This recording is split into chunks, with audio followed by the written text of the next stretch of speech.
We're here in Auburn. It's just we're during Ramadan. Everyone has just stopped their whole day. It's also a public holiday here in Sydney, Queen's birthday. So we're in this mesh of cultures. We got a bit of snack pack. You know, as we do. We're here with the one and only Imran Mohammed from Singapore. Hi guys, how are you? So the whole idea of these episodes is to sort of understand how people achieve success and share about their story. I had a chance to meet Imran about 2.5 years ago through Tony Robbins. He just came back from Fiji. Tony Robbins, him and I share a very similar belief in personal development. And the funny thing is that he's the same age as me. And one thing that really sort of attracted to us, that even though we didn't meet directly, was Imran really did a lot of his success. Like, he has spoken in places like Frankfurt to San Francisco. He's also a partner of the one and only Street Smart University, which is one of the most successful boot camps in terms of helping aspiring young entrepreneurs on how to find their purpose and put a structure on how to put a businesses. One of the topics that in a webinar that he's really good at is how do you turn turn yourself into an internet celebrity in 90 days. We're so fortunate to have him in the shores in Australia. He moves around the world. He's very active in Southeast Asia. He just is in Sydney for a couple of days, so we're very honoured to have Imran as part of the series to share about his beliefs. And one thing I want to talk about before we sort of introduce him, one thing that people don't know a lot about Imran is that you can look at the name, but his features are very, being Singaporean, but the name Imran Mohammed, he's actually Muslim. And one thing I know in Australia, especially right here in Auburn, there's a lot of Muslims, and I want to tell people a little bit about your background, a little bit about your cultural and ethnic background, and also what drives you to get this point to run a business which is in so many countries. I think you're planning on turning over about 2 million this year in terms of annual sales, and so the guys can know that it's not just people in suits that are doing it. There's a young guy our age. Sometimes I wear suits. Sometimes we wear suits, but with all the dispositions, making it happen as well. So you're asking me about my background, right? Yeah. So I actually address this to every single audience that I go to, whether it's in Singapore or in Australia or in the US. I normally say, you guys will probably be wondering what's a guy with a Chinese face and a Muslim name and a weird accent doing in front of you. That's how I normally address the elephant in the room, because a lot of people can't seem to place me when I go and talk to them. So I've got a mixture of Malay and Chinese blood. I'm born and bred in Singapore. I'm Muslim by background, and my parents were both working class people. So my mom's a teacher, she was until she retired, and my dad's an engineer to this day. Since the time he graduated until now, he's an engineer. So I was brought up with working family, working class ethics, and they told me to work hard, study hard, get good grades, get into the best schools, get into a university, get a degree. And I did all of that, right? But something in that pursuit, I didn't feel that I could be part of the system, right? So I'm from Singapore, and Singapore is a really well-oiled machine. It's very truncated. So you aim for the top. When you're at the top, you go for the top government scholarships, or you go for the top company scholarships, and then you're set for life, right? And something about that didn't resonate with me. I knew that I was meant for more. Well, what age did you realize that? Because I know in Singapore there's so many rules that. So for most of my school life, I was lost because I went to the top schools. So in primary school, I did well in my primary school, but then once you went to high school, the game changed. Suddenly I was with the best of the best from all over Singapore and Asia in one class. These are guys that, they top the world, Olympiads and physics and math, and I look at them and I say, there's no way I could fight with these kind of guys in terms of brain, right? So if I were to just kind of like compete just purely based on that, I'm like doomed from the start. And that kind of demotivated me, and from that I knew that I could not get to the top 1 percentile, and that started me being very disillusioned, right? But that disillusion turned after high school to a real search, because in Singapore we spent 2 years in the army. So for 2 years, I was a recruit, or I was a rank, I was a name, I had a buzz cut, I couldn't choose who to work with, I couldn't choose where I was, I had to wear a uniform, I was stuck in behind the barbed wire of a military prison for 2 years because I was working there and I felt like a prisoner. And that's when I started really asking myself, what really is the purpose of my life? And if someone were to open that gate and say, Imran, you're free to go, what would I do in my life? I had no idea. And that's when I started searching, and I came across a book which I think a lot of young aspiring entrepreneurs come across, and then they get a aha moment, which was Rich Dad Poor Dad. So that was my first book. I read that from my whole scholarly life. I had never read anything like that. Mind your own business, the rich and the wealthy and the business owners think differently from the working class. All this was completely new to me, and then I had this really major aha moment that I knew that what I was here to do. I was here to create value. I was here to solve problems. I was here to create solutions. I was here to build something. I was here to create a name for myself. I was here to take care of my family. I was here to take care of the community by doing something meaningful. So from that point, I decided that was what I was going to do, to be a business owner.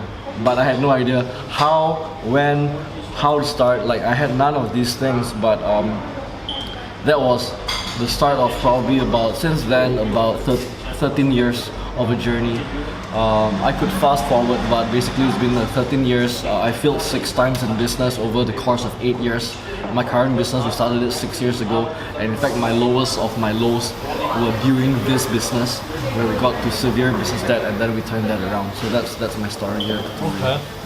Yeah, well, it's like, the fact is that I had a very similar experience. Like, I think every minority goes through the same thing. We, as a minority in each culture, as an immigrant or whatever it is, you feel like the natural disposition for parents is to push their kids academically because they feel like this is their one shot at making it in life. But a lot of times the kids don't really want to do the same thing, and I'm sure your experience resonates a lot. Obviously, it's something that we all want more to life, but for you, and I feel like this is something that's very prevalent because of the current political climate, and I'm putting it out there because we all know let's not sort of hide the elephant in the room. Right now, the world we live in, right now politically, there's a lot of misgivings and a lot of misunderstandings about certain cultures. And I believe that certain people as a minority, they use it as an excuse that they can't achieve their goals. I know I coach with a lot of people. They say, oh, I couldn't do it because my family was boat people. I couldn't do it because I'm immigrant. But you know what? I mean, that's also a reason why you should succeed, because shit happens to us, but it's our interpretation of how we react to it. How did you react to, to using all that, I guess, perceived negative starting point to help you drive you for your business, but at the same time keep the roots connected to your community as a Muslim, part of the Muslim Singaporean community? Well, I think our experience of being in a minority or coming from hardship or whatever that is something universal. You don't have to be born in Singapore, you don't have to be born in a Muslim to feel it. In terms of the whole religion thing, I think my belief is really that of love. And it doesn't matter what your religion is. So my religion is love, and it doesn't matter who you are, what you do. I love you as a person, and I think it took me a while to get to this stage, because when you're hung up as a minority, you find so many ways to get angry. But I realized something about a really successful person.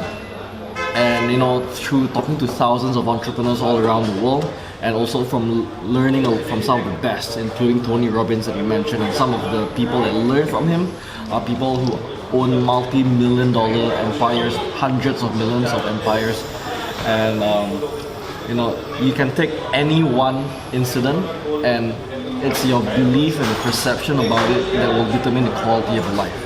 Right, so you could be born a minority, and you can say, this is why I'm doomed, and you can just go your whole life feeling like you're doomed, and you will pretty much manifest it, to use that word, simply because you don't do shit. I'm doomed, people will hate me anyway, so I'm just gonna play small. Right, and you can look at the same thing, you can look at the exact same situation, and you can say, this is exactly why I need to work hard and succeed. Right, even people in places of privilege, of power, of network, of money, they can use that and say, this is why I don't have anything to work for in my life. and then they whittle it all away. And you see tons of people that do that. Right? Whether they were born into it or whether they suddenly came into millions of dollars through acting or lottery or whatever it is. It's not about the position that you started in life, but it's about the meaning that you give it. And for me, when I came to that position and when I came into business as a young guy, right? You don't even need to talk about a minority. You have a business world which is full of old guys, and they look at you as a young guy and they say, then they dismiss you immediately. Right, so you can just use that, right? If you're a young person starting your business, you'll probably feel that as well, the way people look at you and all that. But you can decide that this is why I need to work hard. And I know this about myself. When I made that decision, I decided I'm going to work harder than anyone, and my unique skill is that I never give up. That's it. Wow, and that's what it is. Of course, it all comes down to a decision. And that's, I guess that's the biggest response, is that we all get a starting point, whether we start 100 meters down the field or 50 meters behind. It's what you make of it. That's right. For you, I know that was your story. You mentioned that was you and Fazil the first few years. There wasn't a lot of success. There was a lot of heartbreak. You mentioned that you were leaving. One of the stories I remember Imran was about 3 years ago. You mentioned 4 years ago, 2012 or 2011. You and Fazil were in Kuala Lumpur. Out of money, in debt, basically looking outside the office where everyone else is partying. You were stuck in the office, working your butt off, trying to get yourself out of debt, and that's when you really made a decision. Can you describe the process of what those first few years was and how that made you feel, and what was the clicking point? So, I can explain to you how we got into that shithole. So what happened was, when you start a business, a lot of times people say, oh yeah, okay, so people say I need to write a business plan, I need to raise some money and get investors, and then I'll go and run, right? So that's exactly what we did. We want to build a mobile app, we want to change the world of how people can learn, and we want to get Tony Robbins and all these other speakers into an app. That's how we envisioned it. We went investor to investor, incubator to incubator, VC firm to VC firm, and that was like a full-time job for 8 months. Then we raised money, and then we started building up a team, developers, graphic designers and all that. And 1 year later, we had an almost finished product, we had 0 clients, and we had run out of cash. And that was kind of like a dead end for us, because we had run out of cash, we couldn't get more money at that point. But more importantly, we didn't have a business model that was working yet, right? So we were trying to get trial runs, trial customers, companies to subscribe and all that, but that didn't work. And what ended up happening was that we had to stop all of our development. We were $50,000 in debt. And this point that you mentioned in Kuala Lumpur, we were actually in Kuala Lumpur with a partner, and we were trying to win some government contracts, and I was there over Christmas evening until New Year, alone in the boardroom, working on a 100-page government proposal. And at the end of that, after I sacrificed my time, I was eating McDonald's every day. I sacrificed my friends, my girlfriend at that time. After all that time, we didn't even win that contract, and I was broke. I was gonna get married in 6 months. I had no income. I was in debt. Pressure helps, though. And yeah, so when you are at that turning point, and when everything is covered behind you, beside you, there's only one way to go, and that's forward. And I knew that something had to change.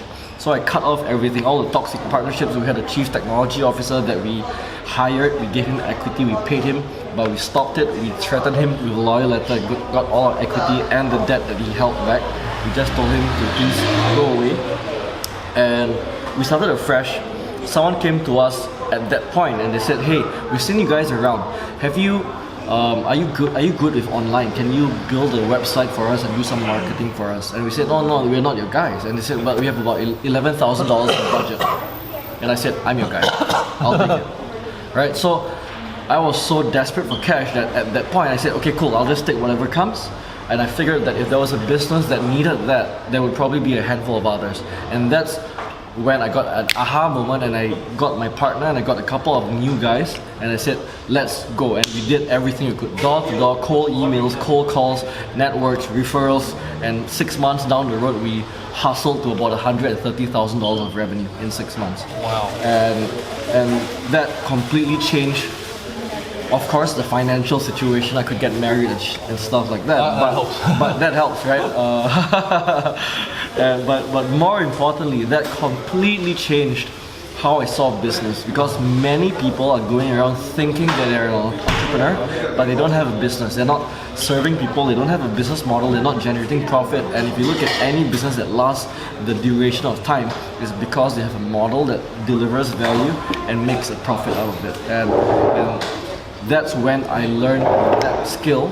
And more importantly, when the person came to me with that demand, I took that contract and I started a new business, and from day one we were profitable. Cash flow positive, that's really the best. Right. That's the best thing, is like, and I know I have to mention this because the whole idea of this is sitting down with people and finding what to do. We're in a juice bar. We're probably going to smoke some shisha later. And I know one of the things, every time I meet Imran, we're always in a shisha cafe in Auburn or somewhere in Sydney.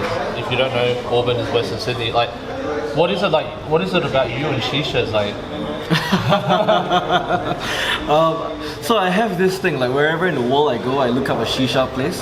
So whether it's like London, I just Google shisha London or shisha Vietnam or shisha San Francisco, whatever it is. It's a bit like of a vice, right? So I like it. I just came out of a juice cleanse, so I'm kind of having second thoughts of having shisha after this, but I guess we'll probably go anyway. But you know, we don't have to. It's something that I do maybe once a month at most. Yeah, and it gives you time to think, to muse, to gather your thoughts. Yeah. So you know, there's vice, and you can make it something that you enjoy socially, or you can make it become a dirty little guilty habit. And that's what I used to do with shisha. I actually used to smoke every day, and that was bad, right? So I could feel it in my lungs, I could feel it in my breath, and you know, when we do it, you know, to bond with friends, I think it's fun. Yeah. So the main thing is that going to be an issue? That's all right. So as you can, I guess the main thing is that with what we're doing, whatever business you are, it doesn't matter. Like, you're always going to get curveballs, but your ability to be able to find a way to survive is the key. And one thing that Imran says, which is so true, so many people, they start a business, they get excited, and after 6 months, because there's no results, they stop and they give up on their dreams. So Imran's business right now actually teaches, because it's always exciting. Like, starting a business is kind of like having a new love. You get excited, but let's face it, if you're not, the main reason why you started a business place in the first place was to generate income. If there's no income, there's no party. So what is it about your business and Street Start University? Because you mentor a lot of young entrepreneurs. You mentor a lot of people who are, whether they're in traditional business, whether they want to build an app, whether they're in MLM, you know, whether they're trying to do a startup or whatever it is.